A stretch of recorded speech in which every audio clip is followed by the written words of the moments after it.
L'entreprise du jour, c'est Valbiotis, une biotech de R&D, spécialiste des traitements préventifs du diabète et de l'obésité. Nous recevons Sébastien Pelletier, président du directoire. Bonjour. Bonjour. Alors, pouvez-vous nous décrire en quelques mots l'activité de Valbiotis ? Oui, Valbiotis est une société de recherche et développement et on développe des produits qui sont dédiés à réduire des facteurs de risque de développer une maladie chronique comme le diabète de type 2. Alors pourquoi avoir ciblé les pathologies du diabète et de l'obésité? Est-ce que c'est un marché vraiment qui encore est en friche? Alors, qui est en friche, non, mais alors si on regarde le diabète de type 2 et le prédiabète, qui est un état à risque de développer un diabète de type 2, on est effectivement sur des marchés qui sont importants. Le prédiabète concerne 83 millions d'Européens.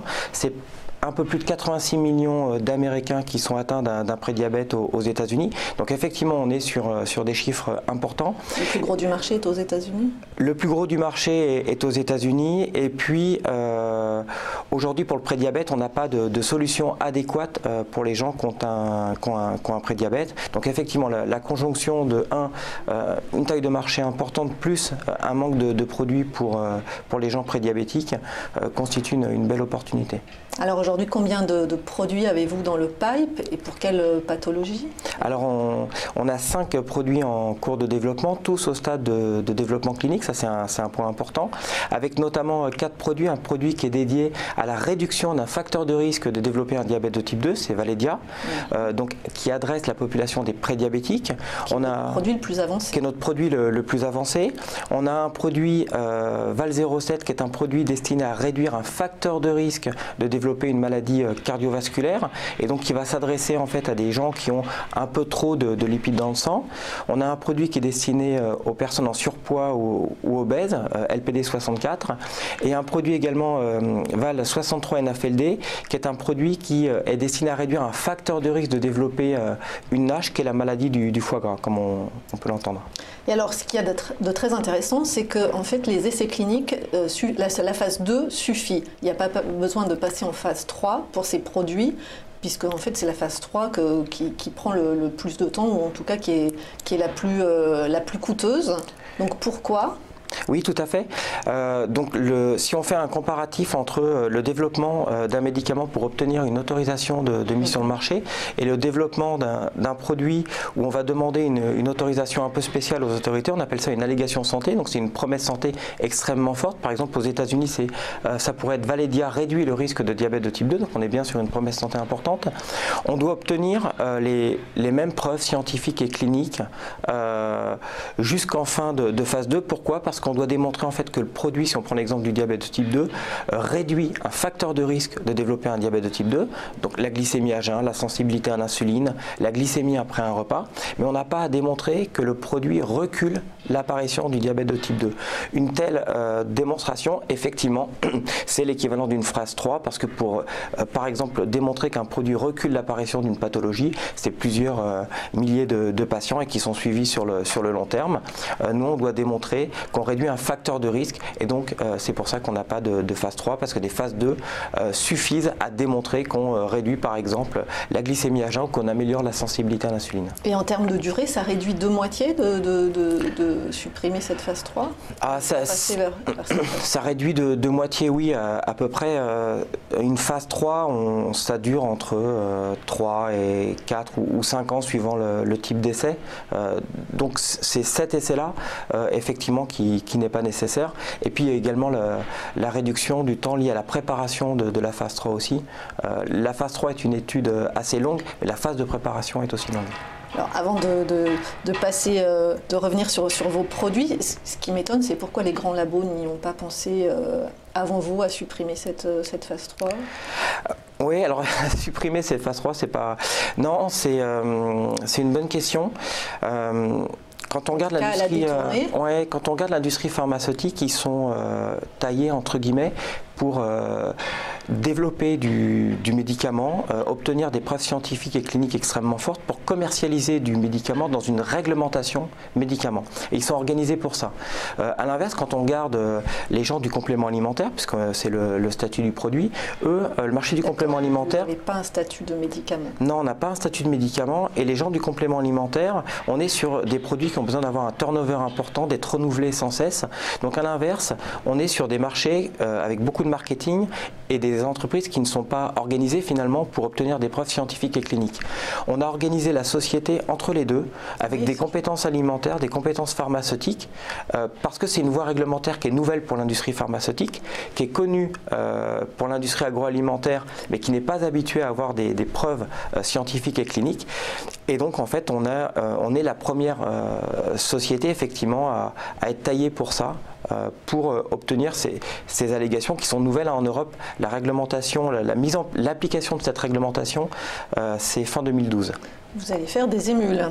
Quelles sont les différentes étapes à franchir pour mettre sur le marché vos 5 produits en pipe là?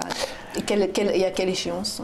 Alors l'étape importante, notamment pour Valedia, c'est la fin de la première étude de phase 2 qui est actuellement en cours, qui est une étude randomisée en double aveugle chez des sujets prédiabétiques, qui va nous donner beaucoup d'informations sur un ensemble de paramètres. Ensuite, on a 2 autres essais qui sont Reverse et Prevent, et ces 3 essais en fait vont pouvoir nous permettre de déposer, notamment en Europe puis ensuite aux États-Unis, pour obtenir une demande d'allégation santé, autorisation à communiquer en fait sur le produit, et l'objectif c'est de déposer ces dossiers en 2020. Pour une commercialisation. Pour une commercialisation juste après. Dans la foulée, c'est ça que j'allais vous demander. Et alors, quel sera votre modèle de revenu? Ces produits, vous allez les vendre en direct dans les pharmacies, ou vous allez les vendre en B2B au laboratoire, à l'industrie agroalimentaire? Alors nous, aujourd'hui, on n'a pas vocation à mettre sur le marché directement les produits. Notre objectif, c'est de signer des partenariats, en particulier un partenariat en Europe, un partenariat en Amérique du Nord, avec des partenaires qui sont différents, parce que les systèmes, les marchés sont différents. Si on prend l'exemple de l'Europe, effectivement, partenaire idéal, ça pourrait être un laboratoire pharmaceutique spécialisé dans le diabète de type 2, qui commercialise le produit avec sa force de vente, avec son image aussi derrière, et un produit qu'on pourrait trouver en pharmacie et conseillé par les professionnels de santé. Et à ce moment-là, ce serait quoi? Ce serait un intéressement, un pourcentage des ventes, ou ça serait un pourcentage, donc c'est des royalties sur les ventes. Notre objectif aussi, c'est d'approvisionner notre partenaire avec le produit, puisqu'on est sur un produit à base de plantes, et d'avoir aussi des revenus sur l'approvisionnement. Toutes les plantes, elles viennent d'où, toutes ces plantes? Alors le principe actif de Valedia, on est sur un principe qui contient 5 extraits végétaux alimentaires, donc qui sont des plantes qu'on consomme, en tout cas pour certaines, très couramment, et sur lesquelles d'ailleurs il n'y a pas de risque d'approvisionnement. Alors lequel des 2 secteurs, entre la pharmacie et l'agroalimentaire, offre le plus de débouchés selon vous, en tout cas pour vos produits? C'est une question qui est... Qui vous non, ça dépend. Il y a 2 acteurs. Il y a l'industrie pharmaceutique spécialisée dans le diabète qui est un très bon acteur, qui sait commercialiser ce type de produit. Vous avez déjà approché? Oui, on est déjà en relation avec le secteur pharmaceutique. Mais il y a aussi l'industrie agroalimentaire avec des acteurs comme Nestlé Health Science qui ont une force de frappe commerciale assez importante, qui ont aussi une belle image en termes de science et clinique. Et donc pour nous, c'est pas agroalimentaire versus industrie pharmaceutique, c'est plus l'acteur qui va nous convaincre sur la manière dont il va s'y prendre effectivement pour commercialiser le produit. Ça peut être un acteur de l'industrie pharmaceutique ou de l'agroalimentaire, tout dépend si on arrive à être suffisamment convaincu de la stratégie de conquête du marché. Et alors en termes financiers, vous venez de nous dire que les premières commercialisations pourraient avoir lieu en 2020. Le premier chiffre d'affaires significatif, vous pensez que c'est 2020, 2021? Alors notre objectif, c'est de déposer un dossier d'allégation en 2020, puis la mise sur le marché du produit. Donc effectivement, l'objectif, c'est un chiffre d'affaires à partir du moment où le produit notamment va être commercialisé.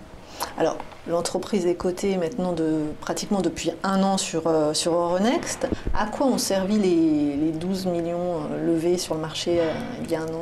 Alors on a fait beaucoup de choses, on a bien avancé. La première des choses, c'est qu'on a recruté. On a eu une multiplication un peu plus de 3 de nos effectifs. On était 10, on est passé à un peu plus de 30 avec 70% des effectifs qui sont dédiés à la recherche et au développement. On est en train d'internaliser aussi la plateforme technique. C'était un des objectifs de l'introduction en bourse. Cette plateforme devrait être opérationnelle cet été. Et puis le troisième objectif, c'était la continuation finalement du plan de développement clinique, ce qui nous amène aujourd'hui à 3 étapes importantes. Un premier résultat clinique sur un produit dédié à réduire un facteur de risque de développer une maladie cardiovasculaire au mois de juillet. On aura un deuxième résultat clinique probablement au mois de novembre sur un produit dédié aux personnes en surpoids ou obèses. Et puis le dernier résultat clinique avec les résultats, on l'espère, de la première phase 2 sur Validia. Et maintenant que vous êtes coté, est-ce que vous pourriez faire appel au marché pour financer de la croissance externe ou de la croissance organique, comme vous venez de l'expliquer? La société a la possibilité, si elle le souhaite, de faire appel au marché. Alors, pour terminer, le parcours boursier depuis le début de l'année est quand même impressionnant, plus 25%. Quel message avez-vous envie de faire passer à vos actionnaires ce matin? Le message le plus important, c'est qu'on a bien délivré les objectifs de l'introduction en bourse. Je crois qu'effectivement, passer de 10 à plus de 30, avoir des essais cliniques sur différents produits, avec des premiers résultats cliniques 1 an finalement après l'introduction, des essais à l'international, des relations aussi avec l'industrie agroalimentaire et pharmaceutique, plus l'internalisation d'une plateforme finalement en quelques mois, c'était ambitieux et je crois qu'aujourd'hui on peut dire qu'on a réussi ces objectifs. Merci beaucoup Sébastien Pelletier, président du directoire de Valbiotis.